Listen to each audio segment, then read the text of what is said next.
अरिहंतों को नमन, सिद्ध प्रभु को नमन, आचार्यों को नमन, उपाध्यायों को नमन, सर्व साधु को नमन, जिन धर्म को नमन। ओम मंगलम ओंकार मंगलम, अरिहंत मंगलम, सिद्ध प्रभु मंगलम, आचार्य मंगलम, उपाध्याय मंगलम, सर्व साधु मंगलम, जिन धर्म मंगलम। ओम उत्तमा ओंकार उत्तमा, अरिहंत उत्तमा, सिद्ध प्रभु उत्तमा, आचार्य उत्तमा, उपाध्याय उत्तमा, सर्व साधु उत्तमा, जिन धर्म उत्तमा। ओम शरणम ओंकार शरणम, अरिहंत शरणम, सिद्ध प्रभु शरणम, आचार्य शरणम, उपाध्याय शरणम, सर्व साधु शरणम, जिन धर्म शरणम। ओम को नमन, ओम मंगलम ओंकार मंगलम, ओम उत्तमा ओंकार उत्तमा, ओम शरणम। बोले पंच परमेश्वर भगवान की, मूलनायक श्री एकदराट वृषभनाथ भगवान की, चैतन्य चमत्कारी चिंतामणि देवपुरी एवं श्रवणोदय में विराजमान श्री पार्श्वनाथ भगवान की, चारित्र चक्रवर्ती प्रथम आचार्य गुरुवर्षि शांति सागर जी महाराज की, परम पूज्य समाधि सम्राट अभीक्ष्ण ज्ञानोपयोगी वात्सल्य मूर्ति मम दीक्षा गुरुवर श्रेष्ठ भट्टाचार्य श्री अभिनंदन सागर जी महाराज की, अहिंसा परमो धर्म की, द्वादशांग जन्माणी माता की। बोले प्रखर आचार्य सागर जी गुरुदेव की, आचार्य संत की। चेहरे पर हो मुस्कान तो इंसान तुमसे दूर नहीं, पंखों में हो अगर जान तो आसमान तुमसे दूर नहीं। सच में कितना महत्व है श्रद्धा का।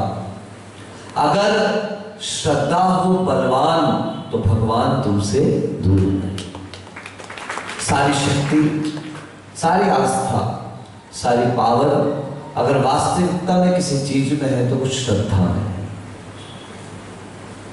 आप डॉक्टर की दवाई लेते हैं, कभी अपने दिल से पूछना कि सच में दवाई काम करती है क्या? वास्तविकता में मेडिसिन काम कर रही है क्या? तब आप अगर चिंतन पर ध्यान दें, इस विषय पर ध्यान दें, तो ज्ञात होगा कि डॉक्टर से ज्यादा डॉक्टर के ऊपर अगर विश्वास है तो विश्वास हमारे ऊपर काम करता है। डॉक्टर और डॉक्टर की दवाई उतना काम नहीं करती है। ये सारा का सारा काम किसका हुआ करता है? विश्वास का। एक दिन मैंने आपसे कहा था कि जब एलोपैथी काम नहीं करती, जब आयुर्वेदी काम नहीं करती, जब नेचुरोपैथी काम नहीं करती, जब किसी भी होम्योपैथी काम नहीं करती, जब किसी भी प्रकार की पैथी काम नहीं करती, तब एक पैथी काम करती, उसे कहते सिंपैथी। और वो सिंपैथी विश्वास के बिना नहीं आ सकती, वो सिंपैथी श्रद्धा के बिना नहीं आ सकती, वो सिंपैथी कभी भी आस्था के बिना नहीं आ सकती। विश्वास भी किसके ऊपर? एक बहुत अच्छे सज्जन थे और ऑफिस गए हुए थे। ऑफिस में अचानक फोन बजा, लगभग डेढ़, अभी रिसेस जो होती ना लंच टाइम, वो खत्म हुआ ही था। वो लंच करके बैठे ही थे, नहीं लंच करने बैठे ही थे, और उसी समय अचानक फोन बजता है और उनकी पत्नी का फोन आया था कि बेटे को पेट में दर्द है। मैंने सारे प्रयोग करके देख लिए, मिट्टी का तेल लगा लिया, ये लगा लिया, वो लगा लिया, सब कर लिया, जो भारतीय जितने भी इलाज होते ना, अगर जरा सा पता चल जाए हमने इतना सा पेट पे हाथ रख क्या लिया, उतने में तो 5 आदमी खड़े हो जाते हैं कमरे में और 4 औरतें खड़ी हो जाती चौके में, महाराज अजवाइन खा लो, महाराज इलायची खा लो, महाराज ये खा लो, इससे ये ठीक हो जाएगा, उससे वो ठीक हो जाएगा, ये झील हॉस्पिटल बंद करवा दो। आज सुबह एक महिला आई घाटोल से झील में आई थी। एक महिला आई कल कहीं से ऑपरेशन के लिए इधर आए, तो मैं सागवाड़ा इतना फेमस हो गया कि लोग दुनिया से इलाज कराने कहां पर आ रहे हैं, सागवाड़ा में आ रहे हैं। मैंने कहा हम भी आ गए भैया सागवाड़ा, देखो हमारा इलाज होता है कि तुम लोगों का इलाज होता है। अब उसने जैसे ही सुना, सब कर लिया, उसने कहा तू फटाफट ऑटो पकड़ और हॉस्पिटल पहुंच जा।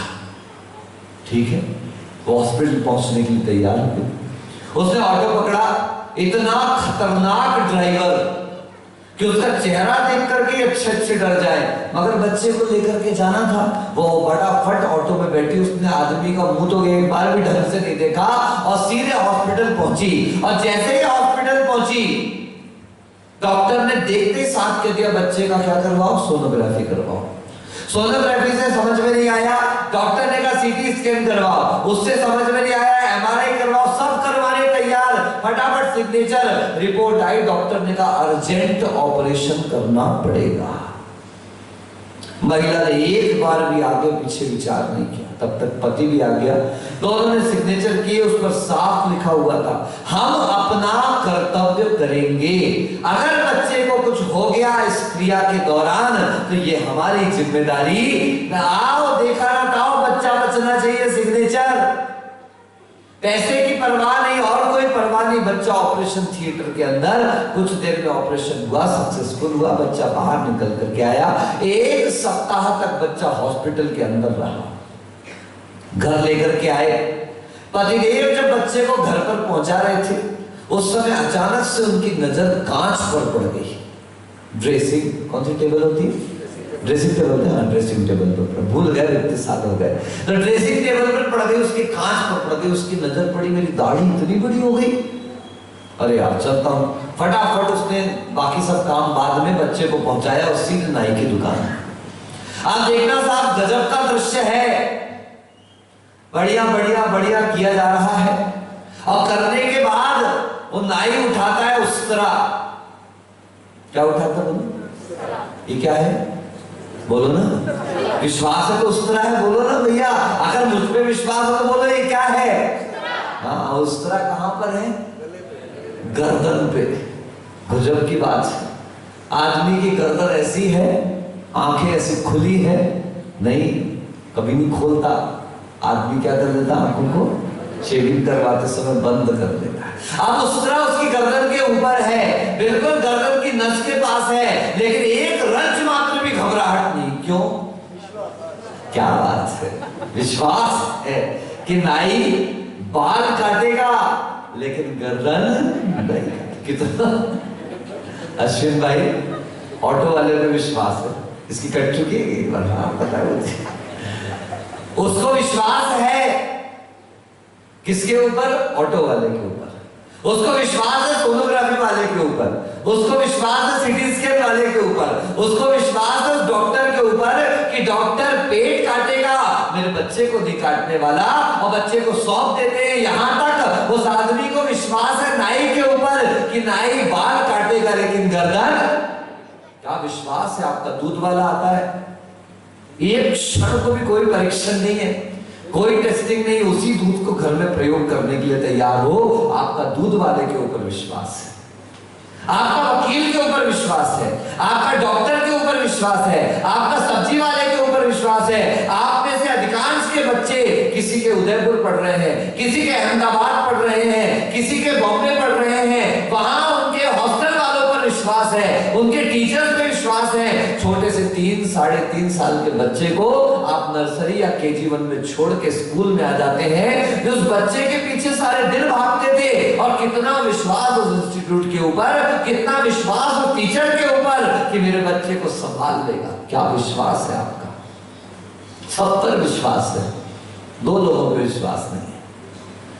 डॉक्टर पे विश्वास है, वकील पे विश्वास है, दूध वाले पे विश्वास है, सब्जी वाले पे विश्वास है, सब पर विश्वास है। एक तो भगवान पर विश्वास नहीं और एक खुद पर विश्वास नहीं, बस सब फेल। डॉक्टर का विश्वास भी फेल, वकील का विश्वास भी फेल, सारे विश्वास फेल हैं अगर आपको खुद पर और खुद जैसी शक्ति वाले प्रभु पर, या प्रभु पर और प्रभु जैसी शक्ति वाले खुद पर विश्वास नहीं, तो किसी विश्वास की कोई वैल्यू नहीं।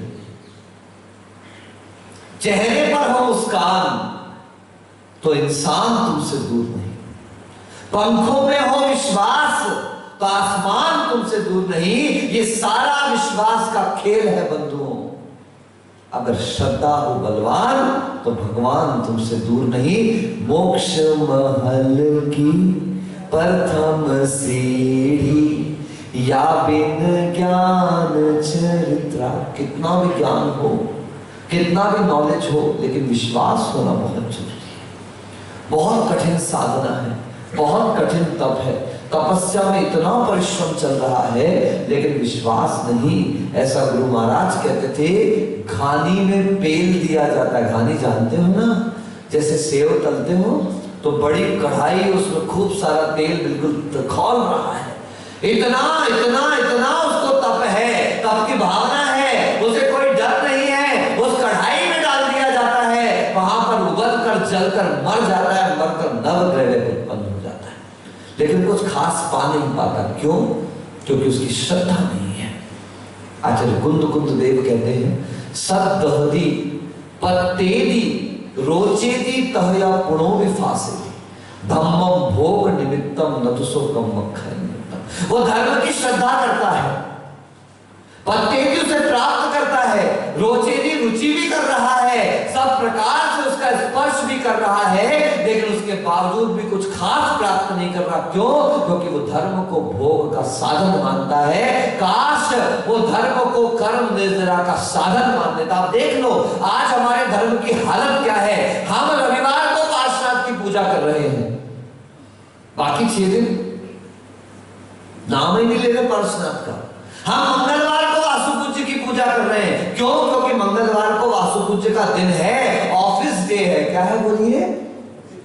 बाकी दिन क्या पार्षद काम नहीं करते? बाकी दिन वासुपूज्य काम नहीं करते, बाकी दिन शनि आने के मुनिसुव्रत काम नहीं करते, लेकिन धारणा इस प्रकार की पक्की बना ली कि इस दिन इनका दिन है। हाँ है, मानता हूं वो दिन उनकी आराधना करने से उनके शासन देवी देवता, उनके यक्ष यक्षिणियां ये विशेष प्रकार से उस दिन प्रभावी रहते हैं और अपना कार्य करते हैं। लेकिन इसका अर्थ कि क्या अन्य देवता कार्यकारी नहीं है? बिल्कुल है। अपनी श्रद्धा को निर्मल बनाना पड़ेगा।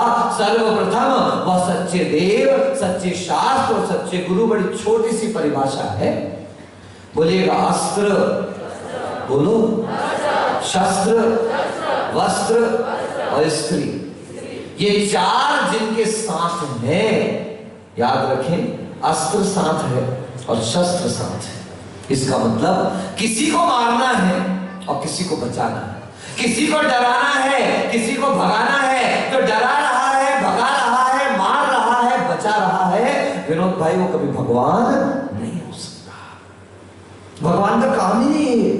भगवान के लिए तो ये बता दिया 12 योजन की भूमि, जहां पर भगवान विराजमान हो जाए, समोशरण विराजमान हो जाए, समोशरण में विराजमान हो जाए भगवान। और भगवान तो बहुत दूर की बात है भाई।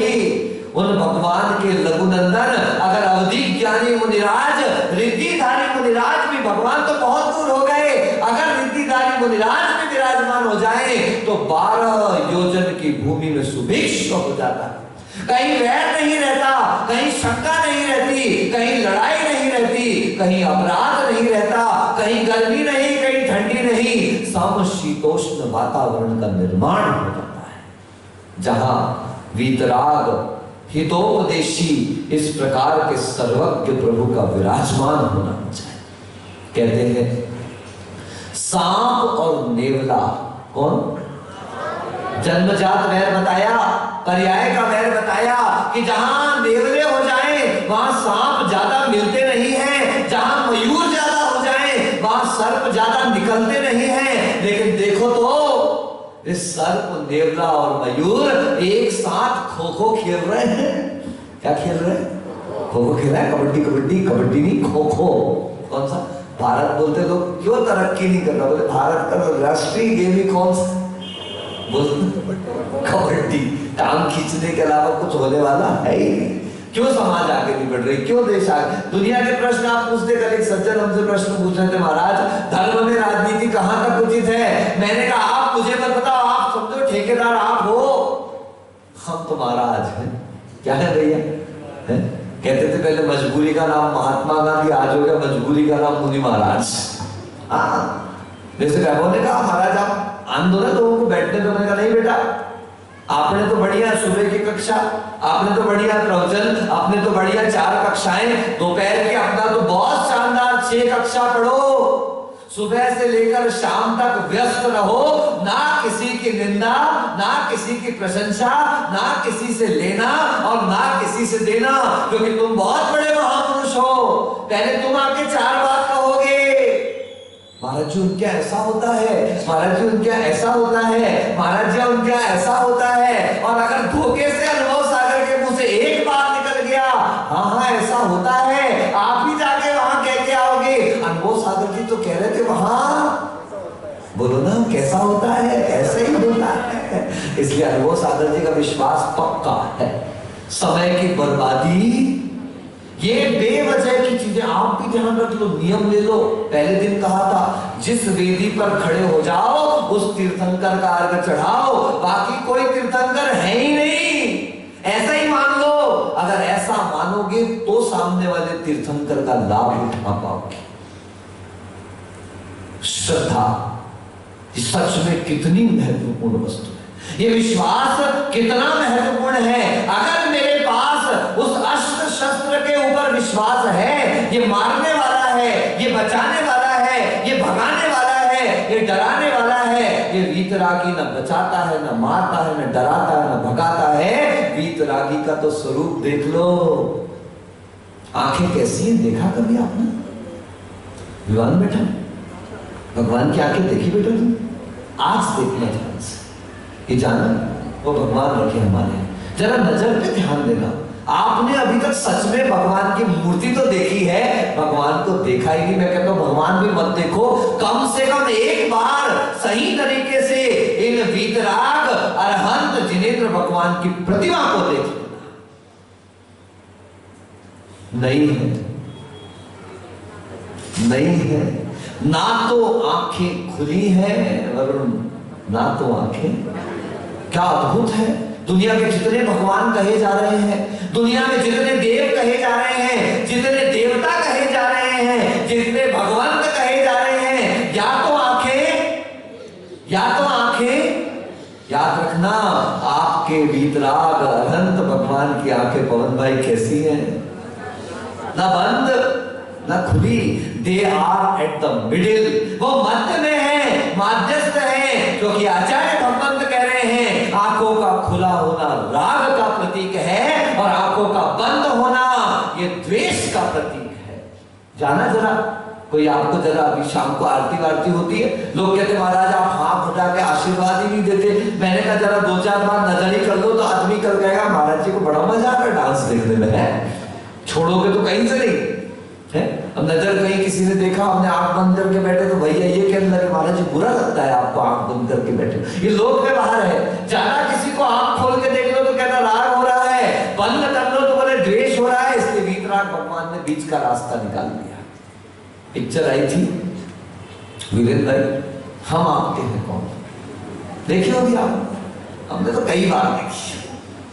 पहली बार गांव में जब पिक्चर लगी, गजब की भीड़, गजब की जनता भैया, टिकट मिलना मुश्किल, लेकिन ठीक है पिताजी ने बढ़िया टिकट ली, बालकनी में पिक्चर दिखाई, बढ़िया शानदार पिक्चर देखी हमने बालकनी में,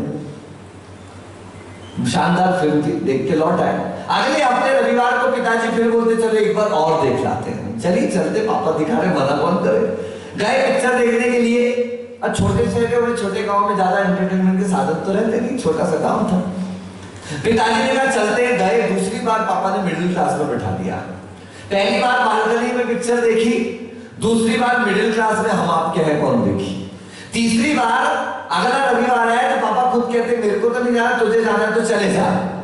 मैंने कहा चलो भेज रहे, पैसे दे रहे, चले जाओ, छोड़ो कि 2 दोस्तों को और बोला और अपन पिक्चर देखने चले गए। लेकिन टिकट का पैसा कहां का मिला? सामने वाली सीट, बिल्कुल ये फ्रंट रिक्शे वालों की सीट, वहां पर बैठा। यार वहां तो लफड़ा पड़ गया यार, बहुत खतरनाक टाइप से। कोई बात नहीं, पिक्चर देख। एक दिन पिताजी और हम लोग ऐसे शाम को बैठे हुए थे, पिताजी मेरे से अचानक पूछते हैं, भाई तो पिक्चर देख के आया कितनी बार? मैंने कहा 3 बार, आपने दिखा दी मेरे को।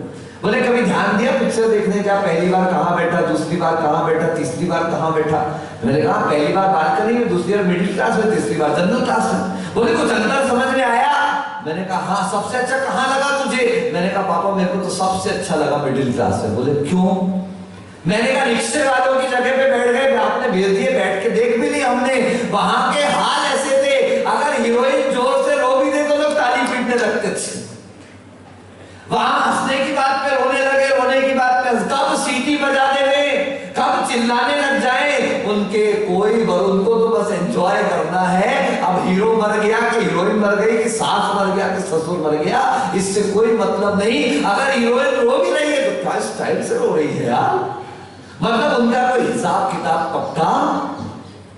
बालकनी में बैठो, क्या हालत है? मैंने देखा सेठानी बैठी थी आसपास, रोने का सीन आया। हम आपके को मेरे डुकर सहाने मर गई गिर करके, भाभी मर गई, गजब का रोना धोना मचा हुआ है। यहां बगल में मेरे एक आंटी जी बैठी हुई, उन्होंने रुमाल निकाला, टिश्यू पेपर। मैंने कहा ये क्या हो रहा है? देखो ऐसा भी स्टैंडर्ड किस काम का कि तुम रो करके भी खुशी से रो भी नहीं पाते। रोने में भी यही टेंशन है कहीं काजल ना निकल जाए, कहीं मेकअप ना बिखर जाए। हंसने वाला सीन आया तो वहां भी आंटी जी यहाँ पर ज्यादा हंसने में भी 2 बार तो उन्होंने रुमाल फंसा दिए। क्यों? ज्यादा जोर से हंसेगी तो लिपस्टिक। राम राम राम। मैंने पापा से कहा सबसे अच्छी सीट मिडिल क्लास। जब हंसना है हंस लो, जब रोना है रो लो, अगर बैठना है बैठ जाओ और उठना है तो उठ जाओ बड़े आनंद के साथ। पापा ने कहा बस एक जिंदगी भर याद रखना, मैंने आज भी उसको याद रखा है। अगर जीवन में सर्वश्रेष्ठ कोई स्थान है तो मिडिल क्लास यानी मध्यस्थ वृत्ति, मध्यम हो जाना, ना ऊपर ना नीचे किंतु बीच में आ जाना। और मेरे प्रभु वीतराग अरहंत ने यही संदेश दिया, आंखें बीच में है, देयर एट द मिडिल। जब हम 11th क्लास में थे, जिनने साइंस पढ़ा होगा they might be knowing, physics करके एक सब्जेक्ट होता है, उसमें एक चैप्टर था प्रोजेक्टाइल मोशन, प्रक्षेपण गति। By how much force you throw an object so that it could get the maximum distance. आप किसी वस्तु को कितने बल के साथ फेंकें कि वो सबसे ज्यादा दूरी पे जाकर के गिरे। फॉर्मूला सेटअप किया, सुन तो लो, समझ लेना। F is equals to US curve on 2g into sin 2 theta, इस प्रकार का एक फॉर्मूला था। थीटा इज द एंगल, जो थीटा शब्द आया, हम जब पदार्थ को फेंकते हैं, देखो हाथ देख लिया, ये एंगल धरती के साथ कौन सा कोण बनता है, इस पर डिपेंडेंट है कि आपकी वो वस्तु कितनी दूरी पे जाके गिरेगी। तो वो जो थीटा वहां पे रखा उसको 45 अंश रखते हैं। कितना रखते हैं? 45 डिग्रीज। तो साइन 2 थीटा है, साइन 2 इंटू 45 वो बन जाता है साइन 90। और साइन 90 की वैल्यू मैथमेटिक्स में होती है 1।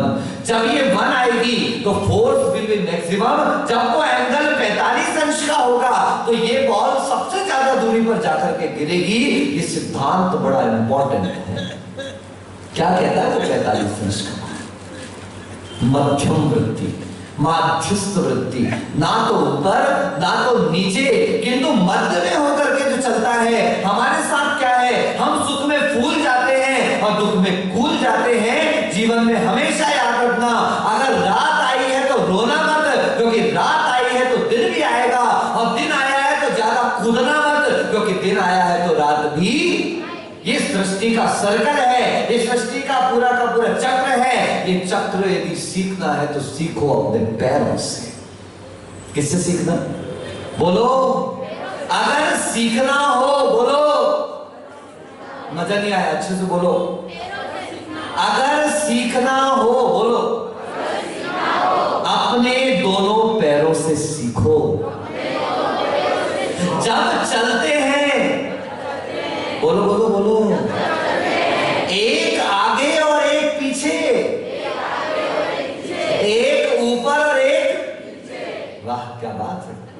एक आगे और एक पीछे, एक ऊपर और एक नीचे।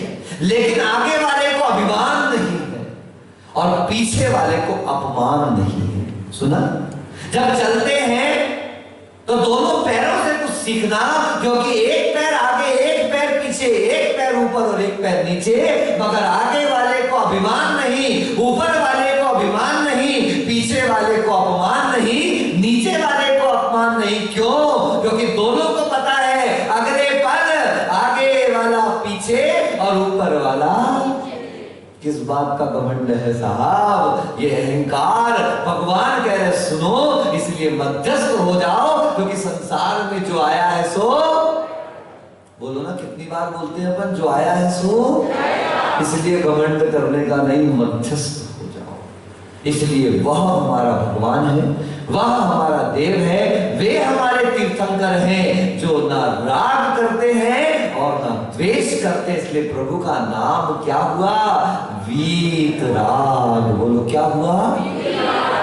कैलाश जी, भगवान ने तो द्वेष को भी जीता है, तो फिर भगवान का नाम वीत द्वेष क्यों नहीं रखा? कभी सोचा, विचार किया? भगवान राग को तो जीत रहे, पर द्वेष को भी तो जीता है। ध्यान रखना, द्वेष से ज्यादा खतरनाक कौन है? राग है। अगर द्वेष किसी से हो गया, लड़ाई किसी से हो गई, झगड़ा हो गया, कुछ नहीं, एक बार सॉरी बोल देना। अभी कहा था चेहरे पे हो मुस्कान तो इंसान तुमसे देर नहीं, एक प्यारी सी मुस्कान ले आना, अपने आप सारी लड़ाई खत्म। कहते smile is that curve that can set a lot of things straight। ये मुस्कुराहट वो घुमाव है, ये मुस्कुराहट वो टेढ़ापन है जो बहुत सारी चीजों को सीधा कर देती है। खुद तो कैसी है? मुस्कुराओगे तो क्या होगा? बोलो, मुस्कुराओगे थोड़ा सा, बहुत मजबूर हो बेचारे से, था बड़ा चतुर्मास, पीछे पड़े हुए महाराज, पीछे पड़े हुए महाराज। हंसो तो हंसो, हंसो हंसो, यहां बिना हंसे बैठ भी नहीं सकते। नहीं, क्यों नहीं बैठ सकते? वैभव पता है तुझे? गधों को हंसने की वो नहीं मिली। तेने किसी गधे को हंसते देखा? बोलो चक्कू, किसी गधे को हंसते देखा? नहीं महाराज, कोई गधा नहीं हंसता। किसी सुअर को स्माइल देते देखा? नहीं महाराज, कोई सुअर नहीं मुस्कुराता। किसी गाय को करते देखा? नहीं करता। कौन करता है? और वो इंसान ऐसे बैठा। अच्छा, मास्क महाराज आप ही ने लगाया, बाकी तो आधे। सुनो, जब कोई आदमी मुस्कुराता है तो उसकी पांछें खिल जाती हैं। क्या खिल जाती हैं? जानते हो पांछें खिलना? कितने महापुरुष जानते हैं पांछें खिलना किसको कहते हैं? क्या यार, आप लोग बड़े बड़े पुराने पुराने लोग हो और आपको कहावतों के अर्थ नहीं पता। हमने सुना है, अरे ये महाराज को देख के तो हमारी बाछें खिल गई। क्या खिल गई? कितनी मास्क लगा लो, बाछी किसको कहते हैं? किसको कहते हैं? आप अगर मुस्कुराओगे तो मास्क के ऊपर का ये हिस्सा भी आपको मुस्कुराता दिखाई देगा। आप हमको अंगूठा छाप नहीं समझ रहा साहब? हमारा नाम क्या है? बोलो, तुम बोल के तो देखो, अगर जवाब ना हो तो दो देखना। मैं अपने कमेंट में नहीं करा, हमारे गुरु ने अच्छा ट्रेंड करके भेजा है, साथ बड़ा हमको ऐसे नहीं भेज दिया। तो इसलिए मुस्कुराओ, क्योंकि मुस्कुराने की नेमत किसको मिली है? सिर्फ मनुष्य को मिली है, इंसान को मिली है, किसी पशु को नहीं मिली। हमारी श्रद्धा, हमारा विश्वास उस वीतराग भगवान पर हो। एक मुस्कुराहट कई लड़ाइयों को समाप्त कर देती है। Smile is that curve that can set a lot of things straight. एक ऐसा टेढ़ापन जो कई टेढ़ी बातों को क्या कर देता है? सबसे पहली वो मुस्कुराहट सीधी करके रख देती है। गुरु महाराज ने कहा था, तुम क्या देते हो? तुमको आहार देंगे ये लोग, तुमको आवाज देंगे ये लोग, तुम्हारा विहार कराएंगे ये लोग, तुम इनको क्या दोगे? तब आचार्य ने कहा, सुनो, जब ये आपके पास आए, नमोस्तु करें, पहले से मत बैठ जाना, ही आगे रुको, लेट देम कम फर्स्ट। नहीं, हमने देखे, हमारा कई महाराजों में देखा हमने, श्रावक तो बाद में मुस्कुराता, महाराज पहले ही करने लगे। रुको, पहले उसको अपना कर्तव्य करने दो, उसको अपना कर्तव्य निष्ठा से पहले क्या करने दो? बैठकर गवासन से नमोस्तु करने दो। जब वो आपको नमोस्तु कर ले, आपको आपकी तरफ देखे, आप उसे मुस्कुरा के आशीर्वाद दे देना। यही आप उसको दे सकते हो, अपनी मुस्कुराहट। कभी देखना, कभी आपने आचार्य श्री विद्यासागर जी को आहार पे निकलते देखा? सब आचार्य महान है, सब कुछ है, लेकिन मैंने आहारचर्या में आज तक उनके जैसी प्रशस्त मुद्रा किसी की नहीं देखी। आप कभी भी देख लेना, कभी भी कंपेयर कर लेना। मैं साधु कंपैरिजन की बात नहीं कर रहा, लेकिन मैं आहारचर्या की मुद्रा की बात कर रहा हूं। नहीं भी गए किसी के यहाँ तो ऐसा मुस्कुराओ, देखो जिसको ज्यादा मुस्कुरा रहे मतलब वहां नहीं जा रहे। क्या जब ज्यादा मुस्कुरा रहे इसका मतलब वहां नहीं जा रहे। ऐसे मुस्कुराते, ऐसी प्रशस्त मुद्रा के साथ निकलते हैं कि देखने वाला भी धन्य धन्य अपने आप को महसूस करने लगता है। बंधुओं, प्रभु ऐसे ही स्वरूप वाले हैं। द्वेष को जीतना उतना कठिन नहीं जितना जीतना किसको कठिन है भाई? राग को जीतना कठिन है। नहीं जाता राग, आखिरी आखिरी तक भी वो राग नहीं छूटता। इसलिए प्रभु ने क्या कहा? वीत राग बनो। कैसे बनो? महावीर का मां कहता है, बोलो ना, क्या कहता है? अच्छा मैं ही बताऊं, सब मैं ही बताऊं, तुम लोग भी तो कुछ बताया करो। हमने भी चातुर्मास किया तो ठेका तो थोड़ी लेकर रखा है। मैं तो भूल ही गया क्या है? महावीर का मां क्या कहता है बताओ कि नहीं? जियो नहीं, महावीर का मां क्या कहता है? कुछ याद आ रहा है? क्या बनो? महावीर बनो, महान बनो। कोई भी बन सकता है, गांधी जी भी बन गए, जवाहरलाल नेहरू। महावीर का मां कहता है, बोलो कोई बता सकता हो तो बताओ। महावीर का मां कहता है मोह रहित इंसान बनो। महावीर का हा कहता है हाथ दया से सना रहो। महावीर का वी कहता है वीत राग इंसान बनो। और महावीर का र कहता है रस रसना रसखान बनो। इस प्रकार से महावीर का एक एक अक्षर मेरे परिणामों को बदल सकता। महावीर ने वीत द्वेष बनने नहीं कहा। क्या कहा? वीत राग। पढ़ो जितने ग्रंथ पढ़ना, छेड़ाना पढ़ा उतनी मैं पढ़ाऊंगा, कोशिश तो है। इस बार कम से कम तुमको ग्रंथों के नाम तो पता चल जाए। यह राग राग दहे सदा, क्या लिखा? पक्का द्वेष आग नहीं लिखा। क्या लिखा? क्योंकि राग ज्यादा खतरनाक है। पार्श्वनाथ का वैर उससे हुआ जिससे क्या था? राग। गुरुदेव कहते थे मीठे में ही चींटी लगती है, नींद में चींटियां नहीं लगती है। इसलिए ध्यान रखना, सबसे पहले अगर किसी भाव को जीतना है तो कौन सा? वो राग भाव को याद करें। Projectile motion. अगर वस्तु को सबसे दूर फेंकना है, सबसे अच्छी शक्ति का प्रयोग करना है, कम एफर्ट, क्या मिनिमम इनपुट और मैक्सिमम आउटपुट, क्या है? 45 अंश का। देखो हनुमान कहते मैनेजमेंट का सबसे बड़ा अगर कोई गुरु है तो कौन? बोलो हनुमान जी। मिनिमम इनपुट और मैक्सिमम आउटपुट। उठाइए जरा देख लो। गए थे लंका, बोलिए चिंदी किसकी थी? रावण की। मिट्टी का तेल किसका था? बोलो ना, रावण का। और उसके बाद वो जो जली लंका वो किसकी थी? काम किसका हुआ? हनुमान का। मिनिमम इनपुट, ना चिंदी लगी, ना माचिस लगी, ना आग लगी और जल गई लंका। ऐसे हनुमान ने काम किया कि सारा मटेरियल तुम्हारा और फायदा किसका? अब आप समझ लीजिए, ये वीत राग भगवान की श्रद्धा का परिणाम है।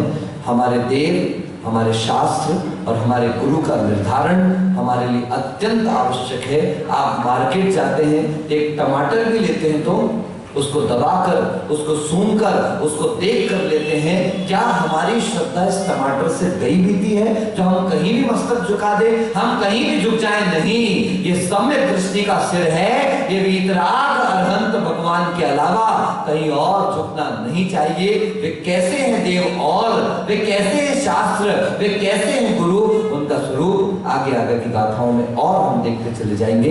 आइए आज हम जिनवाणी स्तुति करें और इस विषय को यहीं पर समाप्त करें। जिनवाणी के ज्ञान से सूझे लोकालो, सो वाणी मस्तक धरुम सदा ते धुनो 9 बार नमोगामी।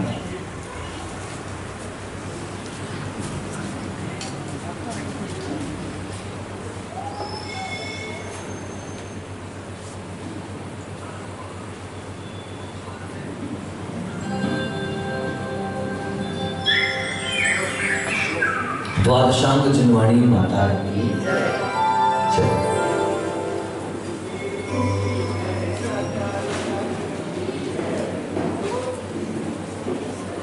अच्छा, जिनवाणी स्तुति नहीं करेंगे, जल्दी जल्दी भूल हैं। चलो कर लेते हैं 2 मिनट में, क्या बिगड़ेगा। आप लोग शुरू करें, माता जी को 5 मिनट जोड़ो। जय जिनवाणी माता रख लाज हमारी, जय जिनवाणी माता रख लाज हमारी, जय जिनवाणी।